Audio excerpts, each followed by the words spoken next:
Hello everyone, my name is Sunita और इस video में हम देखने वाले हैं history and making of constitution से जुड़े हुए 25 इम्पॉर्टेंट MCQ। और ये MCQ आपको सभी कॉम्पिटिटिव एग्जामिनेशंस में बहुत ही ज़्यादा काम आएंगे। तो बिना टाइम वेस्ट किए स्टार्ट करते हैं। आपका फर्स्ट MCQ है, the Indian constitution was created by option A draft committee, option B independence committee, option C constituent assembly and option D none of the above.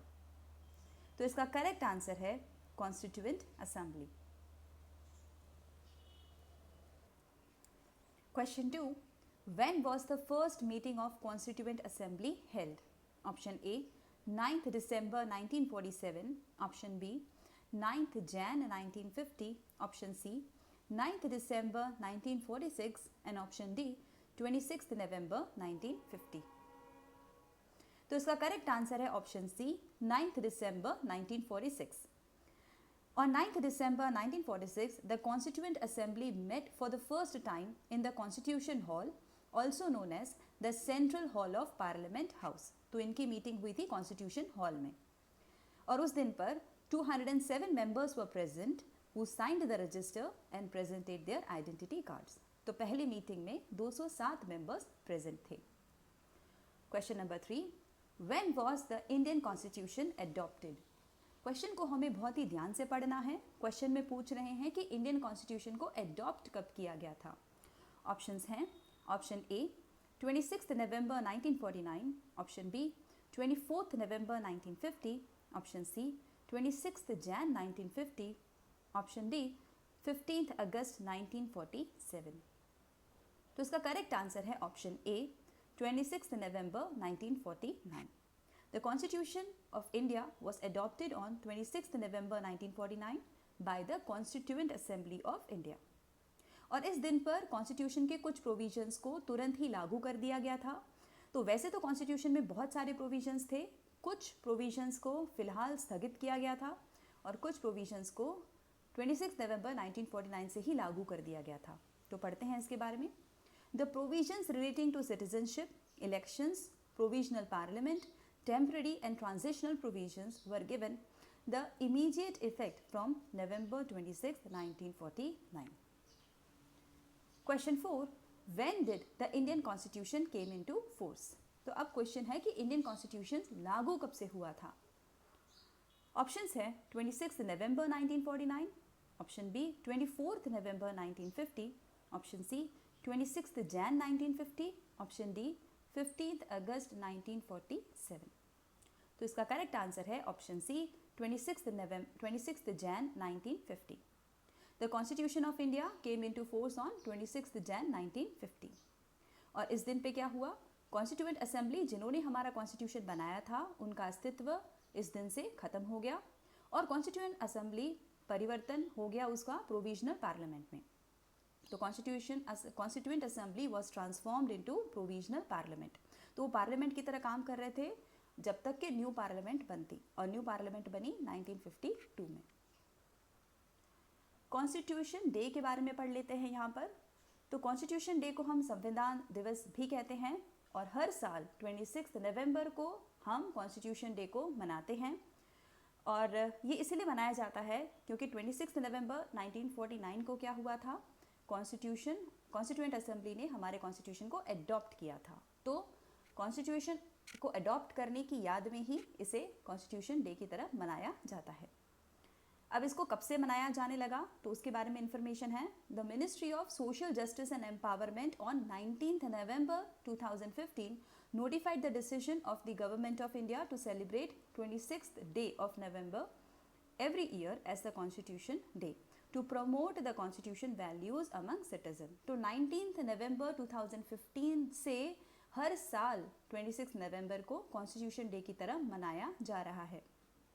In May 2015, Union Cabinet announced November 26th will be observed as the Constitution Day to promote the constitution values among the citizen।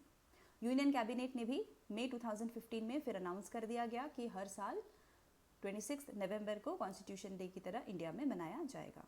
और 2015 ये year इसीलिए भी important था क्योंकि इस year में बाबा साहेब अम्बेडकर की 125th birth anniversary भी थी। क्वेश्चन नंबर 5 है, on which day is the law day observed in India. तो लॉ डे यानी कि लीगल डे इंडिया में कब मनाया जाता है? ऑप्शन ए है 24 नवंबर, ऑप्शन बी 23 दिसंबर, ऑप्शन सी 30 नवंबर, ऑप्शन डी 26 नवंबर। तो हर साल हम 26 नवंबर, जिसको हम कॉन्स्टिट्यूशन डे भी कहते हैं, उसी दिन पर हम नेशनल लॉ डे भी मनाते हैं और it marks the anniversary of drafting of constitution by the constituent assembly 1949। तो लॉ डे भी हम उसी याद में मनाते हैं क्योंकि इस दिन पर 26 नवंबर में कॉन्स्टिट्यूएंट असेंबली ने इंडियन कॉन्स्टिट्यूशन को अडॉप्ट किया था। और आपको पता है कि इंडिया में कोई भी कानून कॉन्स्टिट्यूशन के उल्लंघन से नहीं बन सकता, यानी कि कॉन्स्टिट्यूशन हमारे लिए एक सुप्रीम लॉ है और कोई भी लॉ हम जब भी बनाएंगे इंडिया में तो उसका जो आप कह लीजिए कि दायरा होगा वो कॉन्स्टिट्यूशन के बाहर नहीं जाना चाहिए। कॉन्स्टिट्यूशन के बाहर अगर कोई भी लॉ बनता है, कॉन्स्टिट्यूशन के उल्लंघन करते हुए अगर कोई लॉ बनता है तो उसका अस्तित्व इंडिया में नल एंड वॉइड हो जाता है।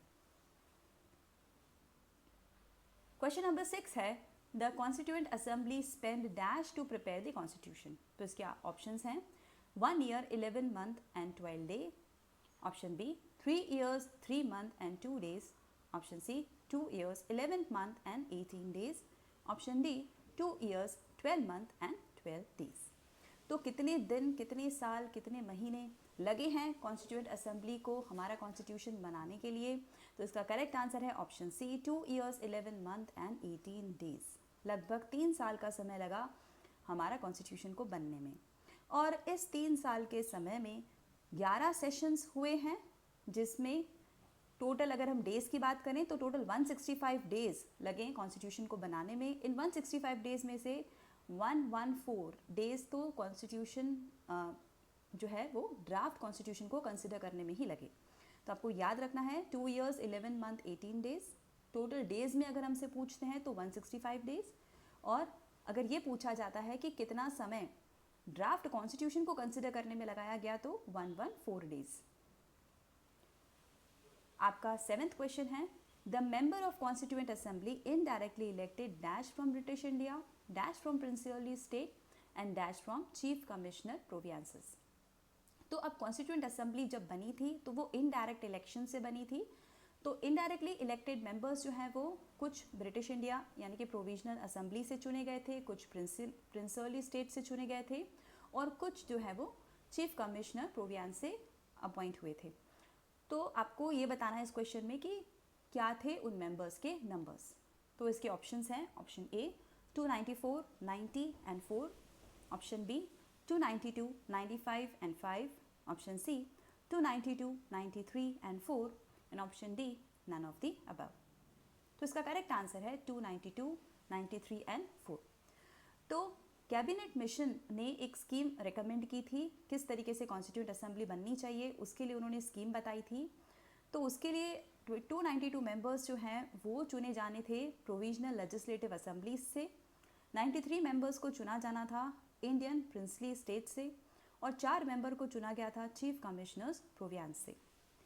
और ये जो मेंबर्स चुने गए थे वो डायरेक्ट इलेक्शंस के थ्रू जनता ने नहीं चुने थे बल्कि इनडायरेक्ट इलेक्शंस के थ्रू चुने गए थे। क्वेश्चन नंबर 8 है, which of the following is one of the features of Indian constitution. तो इनमें से कौन सा इंडियन कॉन्स्टिट्यूशन का फीचर है? Option A autocratic government, option B non secular, option C federalism and option D none of these. तो इसका correct answer है फेडरलिज्म। तो फेडरल गवर्नमेंट बेसिकली ऐसी गवर्नमेंट होती है जिसमें सेंट्रल गवर्नमेंट और स्टेट गवर्नमेंट के बीच में पावर शेयरिंग होती है, जबकि यूनिटरी गवर्नमेंट इसका बिल्कुल अपोजिट होता है जिसमें यूनियन गवर्नमेंट यानी कि सेंट्रल गवर्नमेंट के हाथ में सारा पावर होता है और स्टेट गवर्नमेंट सबऑर्डिनेट बन के रहती हैं। तो इंडिया में फेडरलिज्म को फॉलो किया जाता है। Federal features of Indian constitution, ऐसे कौन से फीचर्स हैं जिसको देख के हम बता सकते हैं कि Indian constitution federal in nature है? तो वो फीचर्स हैं ड्यूअल पॉलिटी, रिटन कॉन्स्टिट्यूशन। तो आपको पता होगा कि इंडिया का जो कॉन्स्टिट्यूशन है वो दुनिया का सबसे बड़ा रिटन कॉन्स्टिट्यूशन है।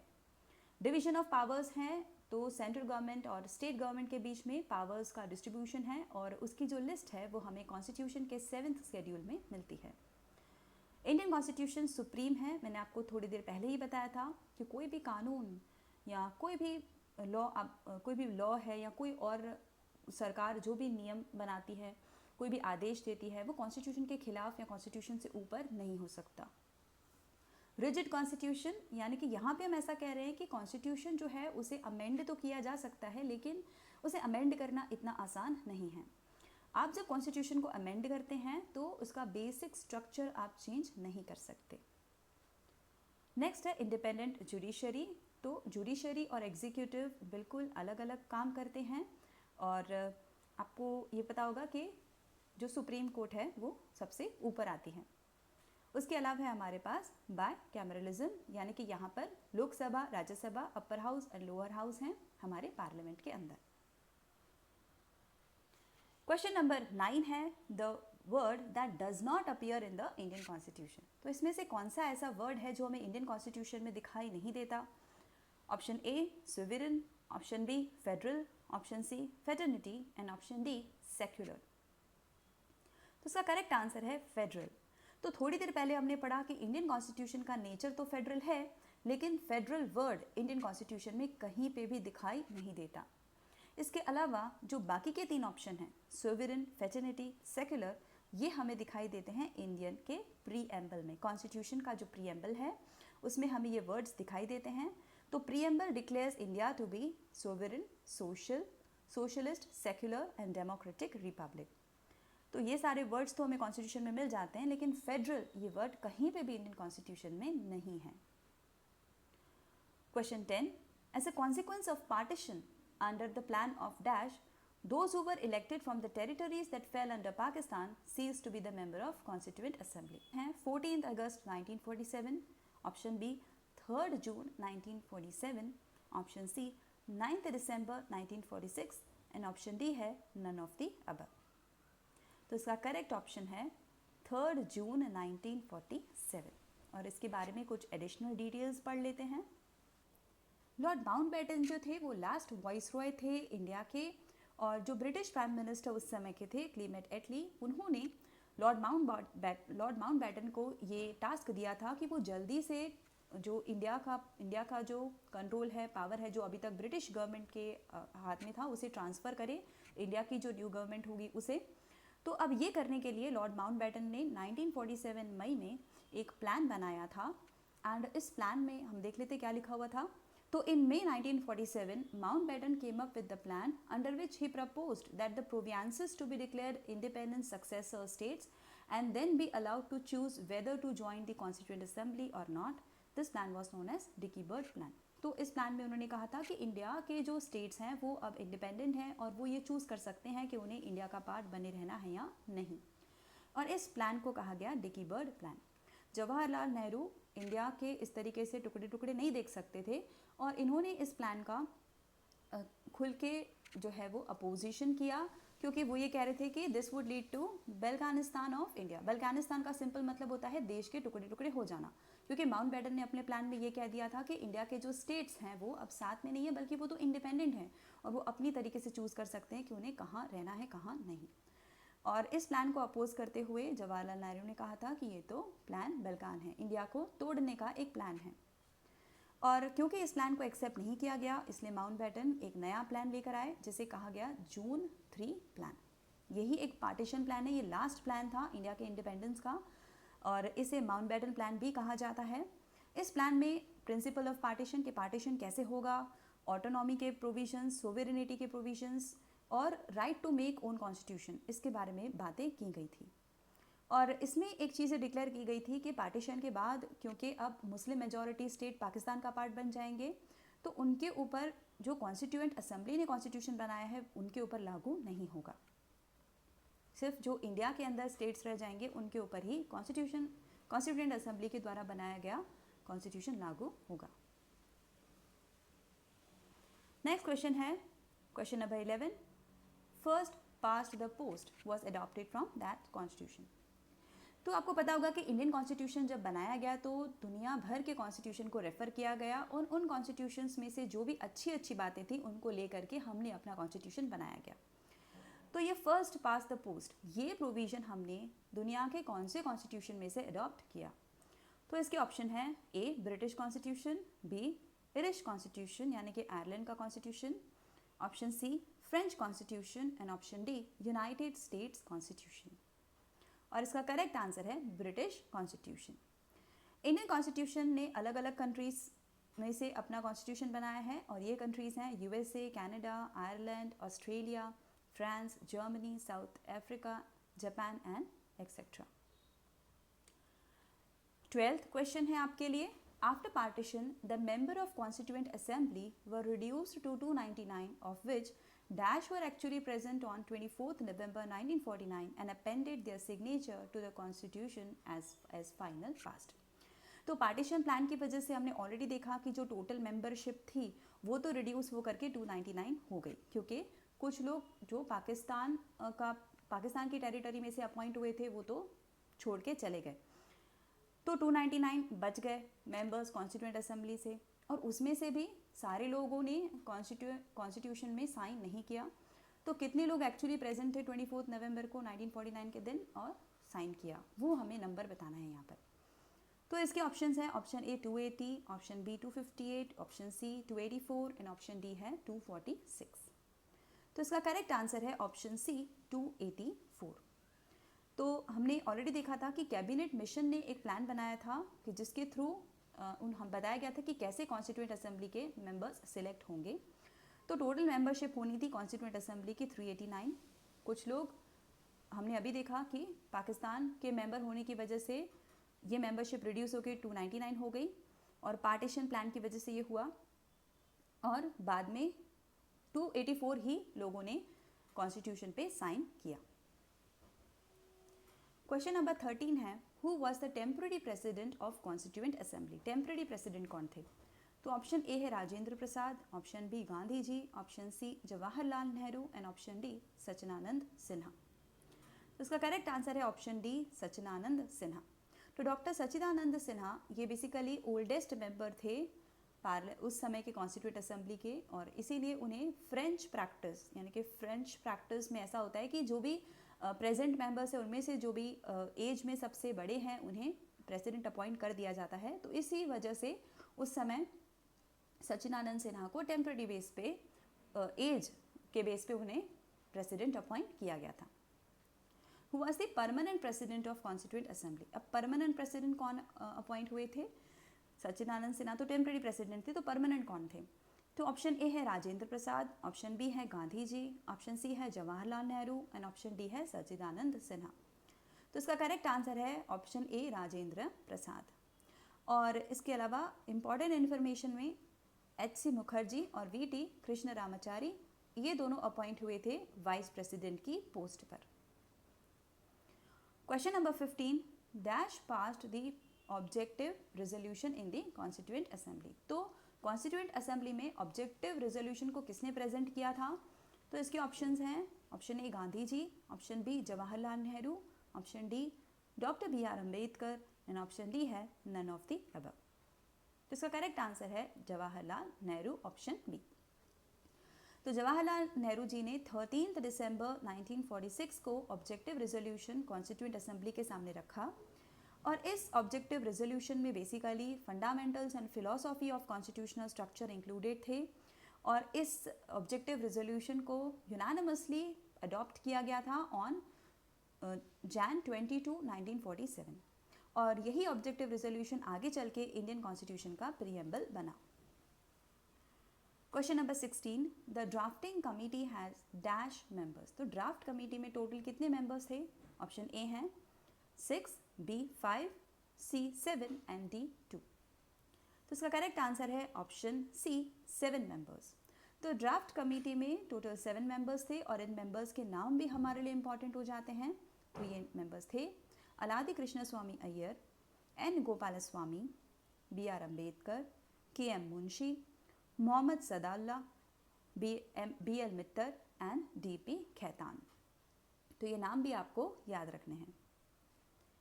Question number 17, who was the chairman of the drafting committee? इसके ऑप्शन हैं A Gandhi ji, B Jawaharlal Nehru, C doctor B R. Ambedkar and D none of the above. तो इसका करेक्ट आंसर है option C, doctor B R Ambedkar. तो drafting committee की पहली meeting हुई थी 29 अगस्त 1947 को, और इस मीटिंग में ड्राफ्टिंग कमेटी ने डॉक्टर बी आर अम्बेडकर को अपना चेयरमैन चुना था। Question number 18, directive principles of state policy were adopted from dash constitution. तो डीपीएसपी को कौन से देश के कॉन्स्टिट्यूशन से अडॉप्ट किया गया था? तो इसके ऑप्शंस हैं British constitution, option B Irish constitution, option C French constitution and option D United States constitution. तो इसका करेक्ट आंसर है ऑप्शन बी आयरिश कॉन्स्टिट्यूशन। तो जो डॉक्टर बी आर अम्बेडकर थे वो directive principles of state policy को कहते थे novel feature of Indian constitution. तो आपको याद रखना है कि डॉक्टर बी आर अम्बेडकर किसे novel feature of Indian constitution कहते थे? डीपीएसपी को। एंड डीपीएसपी कहाँ मेंशन्ड है? तो ये पार्ट 4 ऑफ इंडियन कॉन्स्टिट्यूशन में मेंशन है और आर्टिकल्स हैं आर्टिकल 36 टू आर्टिकल 51। और डीपीएसपी मेंशन क्या करता है? तो it denotes the ideals that the state should keep in mind while formulating the policies and enacting the laws. तो डीपीएसपी बेसिकली गवर्नमेंट्स के लिए होता है कि आप कोई भी जब कानून बनाएं तो आप डीपीएसपी के प्रिंसिपल्स को याद में रख के बनाएं। Question number 19, the power of judicial review and independence of judiciary was adopted from dash constitution। तो judicial review and independence of judiciary ये कहाँ से adopt किए गए थे? ऑप्शंस हैं option A British constitution, option B Irish constitution, option C French constitution and option D United States constitution. तो correct answer है United States constitution. Question 20, The concept of suspension of fundamental rights during emergency was adopted from। तो fundamental rights को suspend किया जाता है emergency के दौरान, ये प्रोविजन हमने कहाँ से अडॉप्ट किया? तो इसके ऑप्शंस हैं A Ireland, B Japan, C Germany, D USA. तो इसका करेक्ट आंसर है सी जर्मनी। और इसके बारे में कुछ इंपॉर्टेंट इन्फॉर्मेशन पढ़ लेते हैं।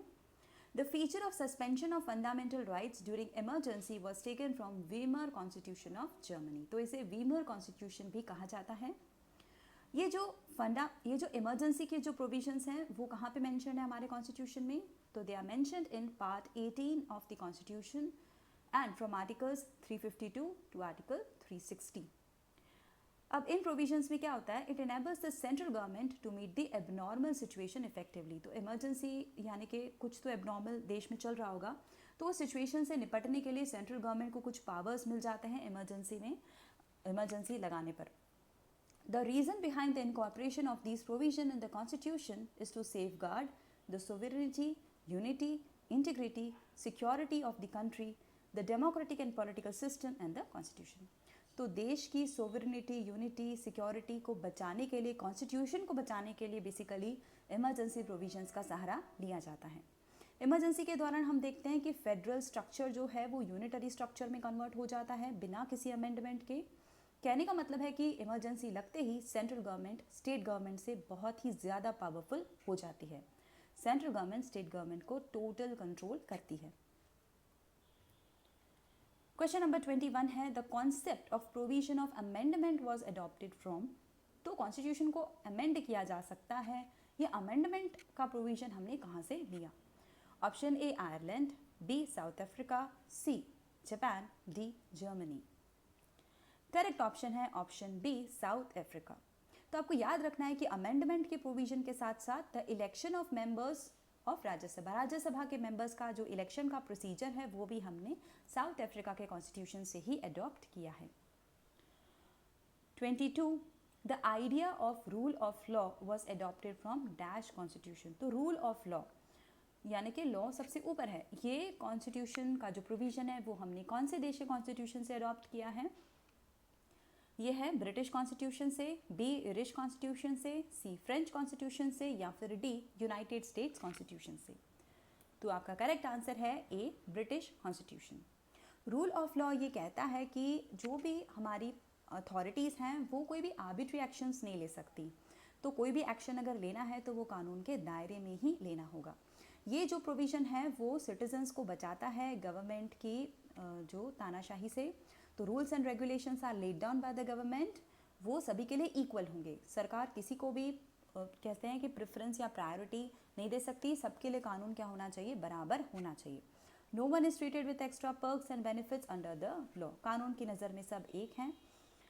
It also prevents one section of society from dominating the other, तो जैसे कि हम कह रहे हैं कि सब एक है, इसीलिए कोई किसी से ऊपर नहीं है, कोई भी सेक्शन ऑफ सोसाइटी दूसरे सेक्शन ऑफ सोसाइटी को कंट्रोल या डोमिनेट नहीं कर सकती, और ये प्रोविज़न हमने यूनाइटेड किंगडम के कॉन्स्टिट्यूशन से अडॉप्ट किया है। Question 23, the parliamentary form of government, ये हमने कॉन्स्टिट्यूशन के किस कंट्री के कॉन्स्टिट्यूशन से अडॉप्ट किया है, पार्लियामेंट्री फॉर्म ऑफ गवर्नमेंट। तो ए है आपका इरिश कॉन्स्टिट्यूशन, बी है आपका फ्रेंच कॉन्स्टिट्यूशन, सी है आपका ब्रिटिश कॉन्स्टिट्यूशन एंड डी है कैनेडियन कॉन्स्टिट्यूशन। तो ये प्रोविज़न हमने अडॉप्ट किया है ब्रिटिश कॉन्स्टिट्यूशन से। तो parliamentary form of government basically एक डेमोक्रेटिक गवर्नमेंट होती है, और इस गवर्नमेंट को कैसे चुना जाता है, तो जब जनता वोट करती है तो जिस भी पॉलिटिकल पार्टी को सबसे ज़्यादा वोट मिलते हैं लेजिस्लेचर में, पार्लियामेंट में, जैसे कि अभी हम देख रहे थे कि लोकसभा के इलेक्शंस हुए 2024 में, और जो एनडीए है जो कि बेसिकली कोलिएशन है, तो उन्हें मेजॉरिटी वोट्स मिले, तो अब ये है कि एनडीए जो है वो सरकार बना लेगी, कोलिएशन गवर्नमेंट की इस बार सरकार होगी। तो बीजेपी जो सरकार बनाएगी तो वो दूसरी पार्टीज़ के सपोर्ट से, क्योंकि इस कोलिएशन को मेजॉरिटी वोट्स मिले हैं। तो यही पार्लियामेंट्री फॉर्म ऑफ गवर्नमेंट होती है, जो भी पॉलिटिकल पार्टी को मोस्ट सीट मिलते हैं लेजिस्लेचर में, पार्लियामेंट में, वही सरकार बनाते हैं, और the majority party selects the leader to be prime minister और चांसलर, और ये मेजॉरिटी पार्टी ही अपना प्राइम मिनिस्टर चुनती है। तो प्राइम मिनिस्टर को कोई जनता अपॉइंट नहीं करती है, जो पार्टी को सबसे ज़्यादा वोट मिले हैं वो पार्टी आपस में डिसाइड करेगी कि हम में से कौन जो है वो प्राइम मिनिस्टर की पोस्ट पे बैठेगा। 24, the idea of residual power was adopted from dash constitution. तो रेसिडुअल पावर का जो ये प्रोविजन है वो कौन से कॉन्स्टिट्यूशन से अडॉप्ट हुआ है, तो इसके ऑप्शन है A Irish constitution, B Canadian constitution, C British constitution and D है आपका फ्रेंच कॉन्स्टिट्यूशन। तो इसका करेक्ट आंसर है बी कैनेडियन कॉन्स्टिट्यूशन। तो देखो एडिशनल इन्फॉर्मेशन में क्या लिखा हुआ है, तो according to article 248 of Indian constitution, the parliament has the exclusive power to formulate the laws relating to the matters that have not been enumerated in the concurrent list and state list. This power is known as residual power. तो हमने पढ़ा आगे भी कि जो हमारा constitution का 7th schedule है उसमें डिस्ट्रीब्यूशन ऑफ पावर की बात करी गई है। तो उसमें बेसिकली 3 लिस्ट की बात करते हैं, यूनियन लिस्ट, स्टेट लिस्ट और कंकरेंट लिस्ट। तो यूनियन लिस्ट में जो भी मैटर्स लिस्टेड हैं उस पर कानून बनाने का पावर सीधे सीधे सेंट्रल गवर्नमेंट के हाथ में होता है। स्टेट लिस्ट में जो पावर है उस पर कानून बनाने का पावर स्टेट गवर्नमेंट के हाथ में होता है। कंकरेंट लिस्ट में जो मैटर्स हैं उस पर स्टेट गवर्नमेंट और सेंट्रल गवर्नमेंट दोनों के पास कानून बनाने का पावर होता है। और जो मैटर्स इसमें से कहीं भी कोई भी लिस्ट में नहीं है उसे हम कहते हैं रेसिडुअल मैटर्स, और इन रेसिडुअल मैटर्स पे कानून बनाने का पावर सेंट्रल गवर्नमेंट के पास है, और ये हमने जो आइडिया है वो कैनेडियन कॉन्स्टिट्यूशन से अडॉप्ट किया है। Question number 25, a quasi federal form of government. Quasi federal का मतलब होता है फेडरल गवर्नमेंट जिसमें सेंट्रल गवर्नमेंट को थोड़ा सा ज़्यादा स्ट्रॉन्ग रखा जाता है। तो फेडरल हमने आगे भी देखा, फेडरल का मतलब होता है कि ऐसी गवर्नमेंट्स या ऐसा देश जहाँ पे स्टेट गवर्नमेंट और सेंट्रल गवर्नमेंट के दोनों के बीच में पावर का डिस्ट्रीब्यूशन है। और क्वासी फेडरल में ये हो जाएगा कि पावर का डिस्ट्रीब्यूशन तो है फिर भी सेंट्रल गवर्नमेंट थोड़ा ज़्यादा पावरफुल होगी। तो ये जो प्रोविज़न है क्वासी फेडरल प्रोविज़न वो हमने कौन से देश के कॉन्स्टिट्यूशन से अडॉप्ट किया है, तो ये है option A Irish constitution, option B French constitution, option C British constitution and option D Canadian constitution. So ये हमने अडॉप्ट किया है कैनेडियन कॉन्स्टिट्यूशन से ही। तो देखो इसके अलावा हमने कई सारे और मैटर्स भी कैनेडियन कॉन्स्टिट्यूशन से अडॉप्ट किए हैं, तो उसे देख लेते हैं। तो federation with a strong centre यानी कि क्वासी फेडरल गवर्नमेंट की बात चल रही है। Appointment of state governors by the centre, तो जो भी गवर्नर्स होते हैं अलग अलग स्टेट में, आपको पता है गवर्नर की पोस्ट होती है, वो गवर्नर जो है वो अपॉइंट किया जाएगा सेंट्रल गवर्नमेंट के थ्रू। ये provision advisory jurisdiction of supreme court, ये 3 चीज़ें भी हमने कैनेडियन कॉन्स्टिट्यूशन से अडॉप्ट की हैं। तो यहाँ पे हमने अपने 25 इंपॉर्टेंट MCQs को कंप्लीट किया है। आई होप आपको ये सीरीज़ अच्छी लगी होगी, और आगे के 25 MCQs मैं जल्द ही लेकर आऊँगी आपके साथ। तब तक के लिए प्लीज़ इस चैनल को सपोर्ट कीजिए, सब्सक्राइब कीजिए, कमेंट कीजिए। Thank you so much. जल्द ही मिलते हैं।